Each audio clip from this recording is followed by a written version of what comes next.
C'est très souvent que les personnes qui arrivent sur notre blog nous disent qu'elles craignent de ne pas y arriver, qu'elles ont peur, qu'il y a beaucoup d'obstacles pour elles et qu'elles ne se sentent pas forcément d'attaque pour franchir le pas. En fait, en y réfléchissant bien, on s'aperçoit que ce que vous dites là remet en cause énormément le système dans lequel nous vivons en Occident depuis 200 ans. Alors je vais simplement vous dire une chose très, très directe, c'est que il est très probable que vos arrière-grand-mères n'auraient pas dit ça, parce qu'elles étaient au quotidien confrontées à des difficultés, à des tâches qu'elles avaient à faire, des emplois qu'elles avaient à accomplir, qui les mettaient en situation d'avoir l'habitude d'affronter des choses difficiles. Elles baissaient rarement les bras. Pourquoi donc est-ce qu'on en est arrivé à ça? C'est parce que, en fait, c'est ce que je dis dans une autre vidéo, la société nous a retiré nos facultés en prenant en charge toutes sortes de choses qui relèvent de notre responsabilité. De cette manière, on a pris l'habitude de confier notre santé aux médecins, à la médecine et aux hôpitaux. On a confié notre alimentation aux grandes surfaces. On a confié nos opinions aux journaux. On a confié nos enfants à l'école, etc. Et donc de ce fait, on a pris l'habitude d'être pris en charge, Et ce faisant, eh bien, nous avons perdu des facultés. Nous ne savons plus faire les choses. Et c'est pourquoi on en arrive à se retrouver très mal à l'aise quand il s'agit de prendre des décisions, de faire des choses. Ça, si vous voulez, c'est le résultat de la Révolution française et des Lumières, qui ont juré que l'homme vivrait bien mieux, dans un plus grand confort, parce qu'il serait aidé par la science et par toutes sortes de techniques qui allaient se développer. Donc on allait résoudre des tas de problèmes comme ça, par le vaccin, par la science, par la médecine, par les progrès technologiques. Et de ce fait, il est vrai que la technique s'est énormément développée. On a développé la technique, certes, mais d'un côté, on n'a pas développé beaucoup la dimension spirituelle de l'individu, sa force spirituelle, qui passe par toutes sortes de choses. Et là, il faut dire à ce moment-là que ce qui fait marcher le cœur de l'individu en réalité, ce qui fait en réalité avancer l'individu, c'est sa force intérieure. Et donc sa force intérieure, c'est très fortement relié à cette notion de spiritualité. Mais outre cela, quand bien même on ne parlerait même pas de ça, il faut dire que la prise en charge, la création de toutes ces techniques, de toutes ces innovations, nous a privés de savoir-faire. C'est exactement comme, si vous voulez, un homme qui vivrait seul et qui aurait l'habitude de faire sa cuisine. Et puis, devenant riche, il prendrait des domestiques qui lui feraient sa cuisine. Au bout de quelques années, il perdrait sa faculté à faire la cuisine. Vous voyez? De même que quand on met notre véhicule au garage chez le mécanicien, eh bien, on passe à côté de l'apprentissage de la mécanique, qui certes peut s'avérer extrêmement compliqué, mais vous voyez ce que je veux dire? On perd une faculté. De même, en mettant l'enfant à l'école, on perd la faculté d'enseigner nous-mêmes notre enfant, ce qui pourtant a été la règle pendant des millénaires. L'école, c'est très récent, il faut bien vous dire que c'est très très récent. Les enfants n'allaient pas à l'école pendant des millénaires, et ce sont donc les parents qui instruisaient l'enfant, ou des organisations de quartier, ou des organisations de village, des organisations religieuses par exemple, qui s'occupaient de cela. Mais on était toujours très proche de tout ça, et donc on avait une capacité qu'on entretenait à orienter l'enfant vers de justes voies. Depuis que l'école fait ça, eh bien, l'individu n'est plus du tout habitué à enseigner son enfant. Les mamans, les papas n'ont plus l'habitude.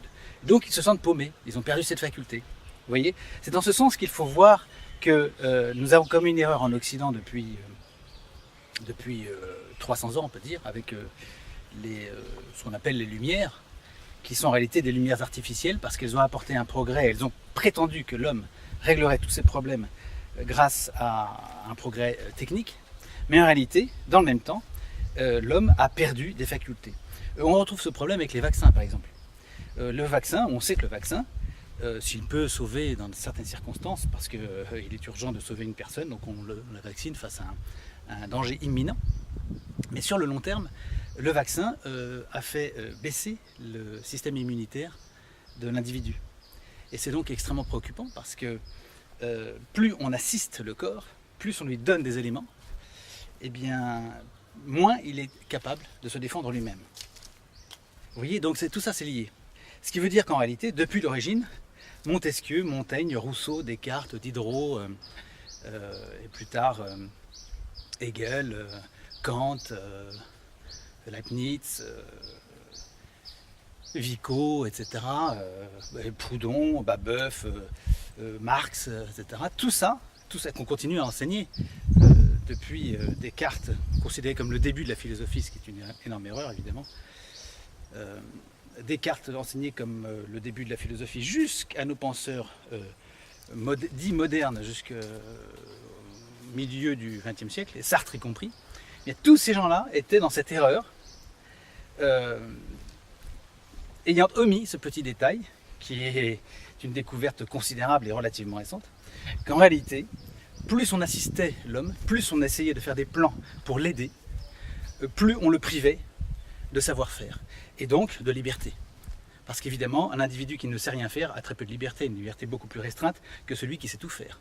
Si j'ai la liberté, moi, de me nourrir tout seul, de me soigner tout seul, de penser seul, de composer des choses seul, je n'ai besoin...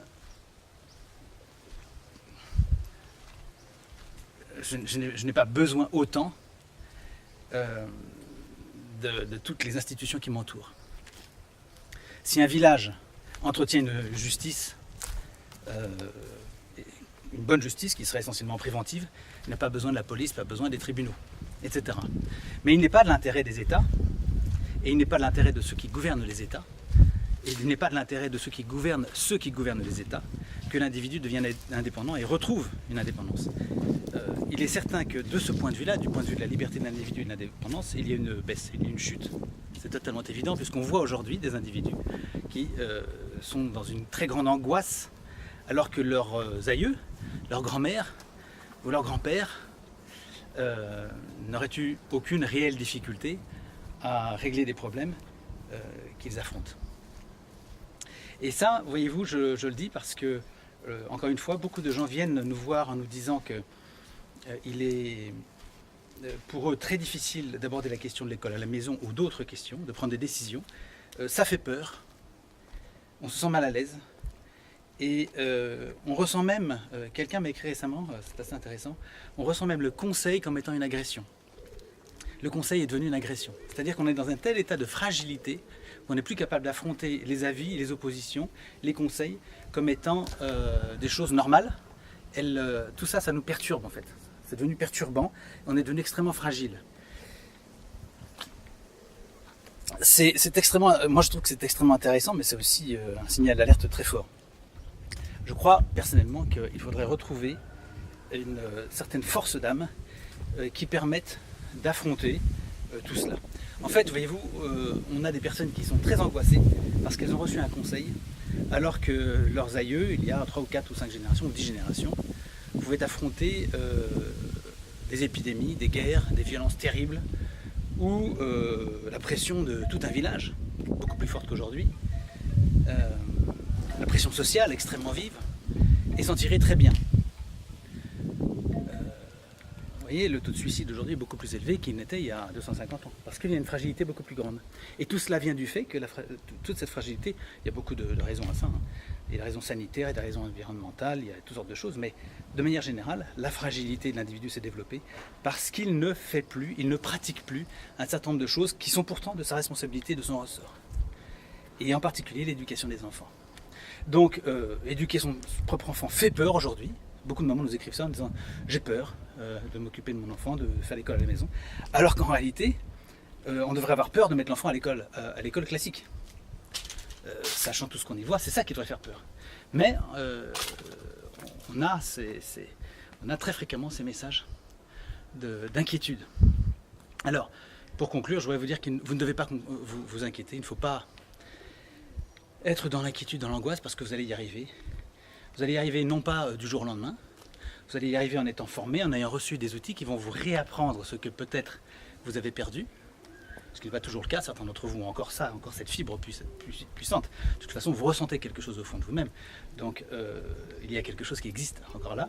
Il va simplement falloir vous donner les outils, vous former, et vous verrez que ça se passera très bien. Nous n'avons jamais eu, enfin, extrêmement rarement. Je crois que depuis 4 ans, on a eu 2 cas de mamans qui nous aient dit qu'elles avaient échoué, qu'elles n'avaient pas réussi. Mais en réalité, ces 2 cas, ce sont des mamans qui n'ont pas suivi en fait la formation de près. Et donc elles n'y sont pas arrivées. C'est exactement comme si vous alliez à l'auto-école et que vous ne faisiez pas du tout attention au cours ou même vous n'y alliez pas du tout. C'est certain qu'au moment de passer le permis, vous n'allez probablement pas réussir. Donc en fait, si on vous donne tous les outils, la personne que vous êtes va parfaitement y arriver. Vous allez acquérir des nouveaux savoir-faire. Il ne faut pas vous demander si vous en êtes capable aujourd'hui, car probablement vous ne l'êtes pas, mais il y a suffisamment en vous aujourd'hui pour y arriver à l'avenir avec un peu de préparation. Exactement comme personnellement, moi je ne serais pas capable aujourd'hui de jouer du violon salplayel devant 25 000 personnes, c'est tout à fait évident. Mais je ne me dis pas, ça me fait peur. Je me dis, je vais trouver quelqu'un qui va me montrer comment on fait, si j'avais envie de le faire du moins. Je trouverai quelqu'un qui me montrerait, je travaillerai pendant 5 ou 10 ans, et puis j'irai jouer. Je ne serai peut-être pas le meilleur violoniste, certainement pas le meilleur violoniste de la planète, ni même de mon pays, ni même de ma région, mais enfin je serai capable de le faire, voyez-vous. Et on n'est pas dans le challenge ni dans la compétition. Le tout c'est de le faire. Donc faire l'école à la maison, avec un peu de préparation, on peut y arriver. Je vous donne l'exemple du violon, je ne vous dis pas qu'il s'agit d'être violoniste, hein, bien sûr, mais je veux dire par là que quand je dis il s'agit de le faire, il s'agit de faire ce que vous souhaitez faire, il s'agit d'y arriver d'une manière ou d'une autre, et pour ce faire, il faut simplement se préparer, apprendre, et on y arrive très bien. Dès lors qu'on a appris à faire un peu de violon, on s'y met et on y arrive, si du moins on veut s'y consacrer. Toute la question c'est de savoir si on a réellement envie de faire cet apprentissage. De même, si vous vouliez faire la traversée de l'Atlantique en solitaire, à la voile, vous apprendriez, vous y arriveriez. Il n'y a pas de problème. Si vous apprenez convenablement, évidemment. Ça dépend de votre apprentissage. D'où la nécessité de savoir avec qui on va apprendre. Mais la question est là, uniquement là. Il n'y a aucune raison d'avoir des peurs, des inquiétudes, des angoisses par rapport à cet avenir proche qui vous attend. Vous allez recevoir tous les éléments pour y arriver et vous allez récuser tous les penseurs qui depuis 250 ans sont convaincus qu'en prenant en charge l'individu, qu'en lui donnant, qu'en lui apportant des techniques, de la science, toujours plus de techniques, on allait résoudre ces problèmes. Vous l'avez compris, j'en ai fait un peu une allusion au début de la vidéo. La solution ne peut pas être technique en réalité. La technique ne peut être qu'un outil, ça peut être que très secondaire. La science médicale en particulier, c'est un outil, ça n'est devenu plus qu'un outil, et un mauvais outil d'ailleurs. Et c'est pour ça qu'on a beaucoup plus de malades. On a beaucoup plus de malades de certaines maladies prétendument traitées par le vaccin, depuis qu'il y a le vaccin. On a des cas extraordinaires de peuplades qui n'ont aucun vaccin et qui n'ont aucun des maux que les vaccins sont censés soigner. Vous voyez, alors que ces maux sont beaucoup plus répandus en Occident, là où il y a du vaccin. Enfin bref, je ne vais pas relancer le discours sur le vaccin, mais il est évident que plus on prend l'individu en charge, plus on s'introduit dans sa vie privée, dans son intimité, dans son système immunitaire, plus on l'allège de savoir-faire, de pratique, d'un fonctionnement interne, moins ça marche. Voilà, donc en ce sens, la révolution a échoué, la révolution et les Lumières se sont trompées complètement de postulat. Tous les grands mouvements du 19e siècle, grands mouvements politiques progressistes se sont trompés. Le progrès, en réalité, est une illusion et même amène au contraire de ce qu'il souhaitait.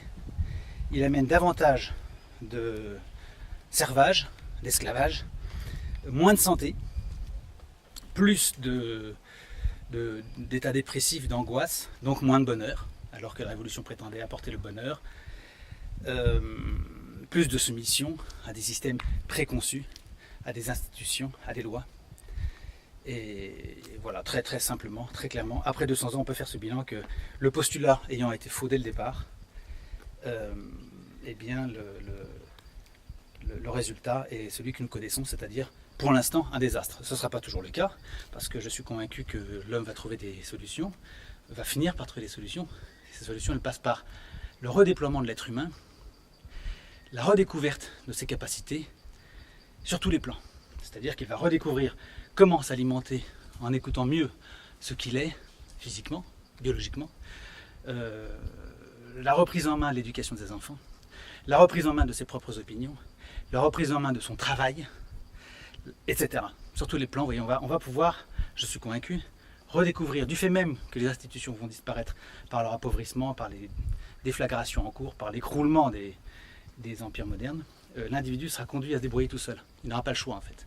Donc ça va passer certainement par une période de grande dépression publique. Les gens vont se retrouver tout seuls sans aide, ce qui est le cas déjà. On voit très bien que les États ne suppléent plus un certain nombre de situations médicales, économiques. Beaucoup de gens sont délaissés pour compte. Mais ces gens-là, ils vont se retrouver à devoir s'occuper par eux-mêmes de leurs problèmes. Je vais vous donner une dernière petite image qui est intéressante. C'est qu'au Japon, je le raconte sur le site, il y avait dans un hôpital une expérience qui a eu lieu. Il y avait 2 étages. Au rez-de-chaussée, il y avait des personnes âgées, enfin il y avait dans tout l'hôpital des personnes âgées en fait, 4e âge. Donc c'était un établissement consacré à la gérontologie. Donc au rez-de-chaussée, il y avait des gens dont s'occupaient beaucoup de personnels médicaux. Il y avait pour chaque personne âgée presque une aide-soignante, enfin une infirmière. Donc presque autant de personnel que de personnes âgées. Et donc les personnels s'occupaient très activement de ces personnes âgées en les aidant pour tout. La toilette, leur amener un livre si elles voulaient lire, etc. Les conduisaient aux toilettes, etc. Au 2e étage, le même nombre de pensionnaires, de personnes âgées, mais pratiquement pas de personnel, c'est-à-dire 1 ou 2 personnes pour tout l'étage. Et donc des personnes livrées elles-mêmes devant se débrouiller toutes seules. Eh bien, qui a le taux de survie le plus élevé? Évidemment les personnes qui vivent au 2e étage. Puisque ayant à tout faire par elles-mêmes, eh bien elles se débrouillent et elles développent des capacités et c'est excellent pour leur santé. Plus les gens font par eux-mêmes les choses, meilleur c'est pour leur activité cérébrale, pour leur santé, pour leur corps, parce qu'elles bougent davantage, etc. Donc tout ça c'est très très bon. Plus vous faites par vous-même, mieux vous vous porterez. Plus vous vous confierez à autrui, vous ferez comme le milliardaire, il confie tout à autrui, et du coup, il ne sait plus rien faire et il se retrouve dans la sénilité très rapidement. Vous voyez, alors il y a évidemment des milliardaires un peu malins qui au lieu de ne plus rien faire, font autre chose, évidemment. Hein. La plupart des gens qui ont beaucoup d'argent, leur rêve, c'est de faire autre chose que leur travail, et donc ils ont des activités par ailleurs, mais je parle de celui qui commet l'erreur de confier son quotidien à autrui. Les domestiques, les aides-soignants, etc. Plus vous confiez, moins vous serez en mesure d'être indépendant et donc d'aller bien. Alors évidemment, ça ne veut pas dire qu'il faut récuser toutes les aides qui vous sont proposées, puisqu'il y a des choses qu'on ne peut pas faire tout seul. Mais autant que possible, les aides qu'on vous donne doivent vous servir à aller mieux pour aller vers davantage de pratique de tout ce que vous pouvez dans votre vie. Tout ce qui est utile à votre existence, à votre parcours, à votre vocation, faites-le par vous-même.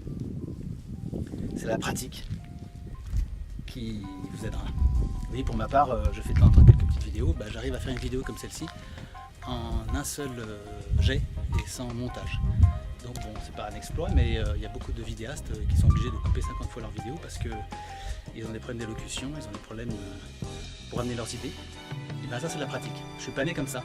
C'est à force de le faire, j'y arrive. Vous voyez, donc vous arriverez à tout pourvu que vous pratiquiez. Voilà, à très bientôt chers amis.